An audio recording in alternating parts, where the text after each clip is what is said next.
दोस्तों रूबरू कराने जा रहा हूँ आज की ताज़ा खबरों के साथ। आप देखिए न्यूज़ इंडिया 9, शेयर करिए, सब्सक्राइब करिए और लाइक भी कीजिए। पालघर से न्यूज़ इंडिया 9 का रिपोर्ट। एक दृश्य देखिए, ये तेजेंद्र सिंह हैं, ठाकुर मंगल सिंह दिखाई दे रहे हैं, भरत राजपूत जो जिला अध्यक्ष है ये दिखाई दे रहे हैं।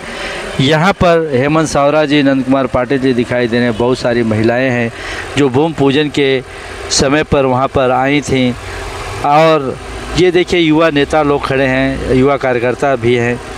ऐसे में मैं बताना चाहता हूं कि भरत राजपूत जी ने एक बहुत अच्छी बात कही, उनकी सोच बहुत अच्छी थी कि हम कुछ भी हो, जब संगठन का कार्य रहे तो हमें एक हो जाना चाहिए। अशोक वड़े जी भी यहाँ पर दिखाई दे रहे हैं, भाविन कंसारा जी दिखाई दे रहे हैं, शशिकांत किन्नी जी आपको दिखाई दे रहे हैं।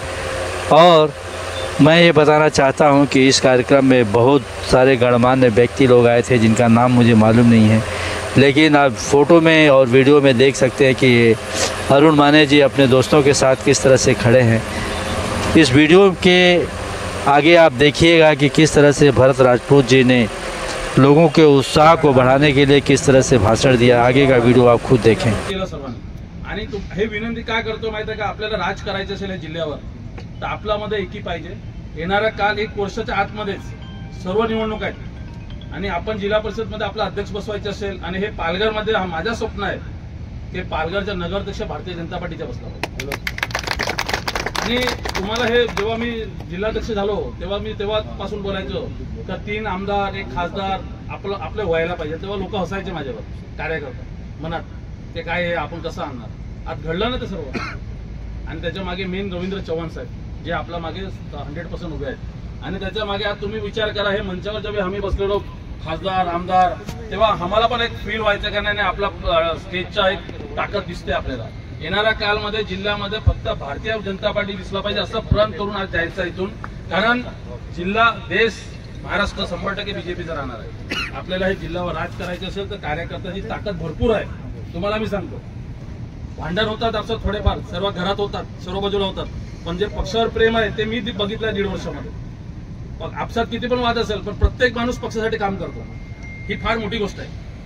आणि पालघर भविष्यात जे आपण दिला ना ते परत बीजेपीचे आमदार व्हायला पाहिजे।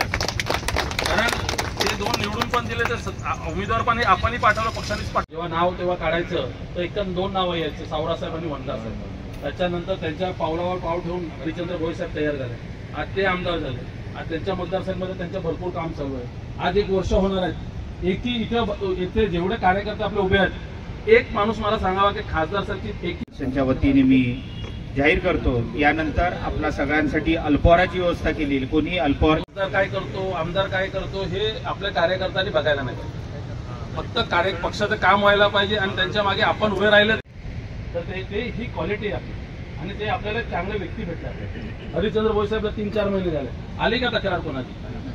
स्टार्टिंग मध्ये थोडं इकडे तिकडे होतो, काय पावडा साहेब, पण जेवढा ग्रीप पकडते हे लोक तेवढं यांच्या पुढे मग कोणी जाणार नाही। त्याबद्दल आपल्या सर्व कार्यकर्त्यांचे, पदाधिकाऱ्यांचे, आपले लाडके नेते सन्माननीय मुख्यमंत्री